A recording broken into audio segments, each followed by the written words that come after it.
Now let's move to the change in net operating working capital. I compute the level of net operating working capital by taking the operating current assets, in our case accounts receivables and inventories, and subtracting the operating current liabilities, in our case accounts payable.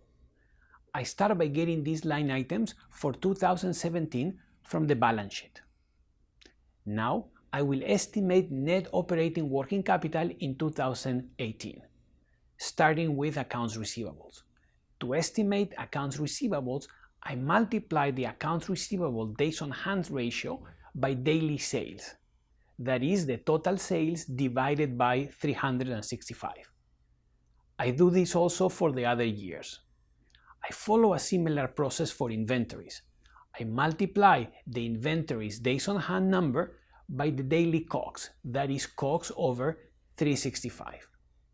I also do this for all the other years. Now I can compute the level of operating current assets for all the years by adding accounts receivables plus inventories. Let's move to accounts payables. I will estimate accounts payables using the accounts payables days on hand, computing using daily COGS. I simply multiply the accounts payables days on hand figure by daily COGS for all the years.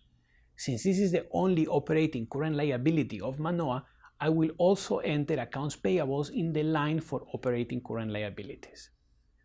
The next step is to compute the level of net operating working capital. For this, I subtract operating current liabilities from operating current assets. I do this for all the years. Finally, I compute the difference in net operating working capital from one year to the next.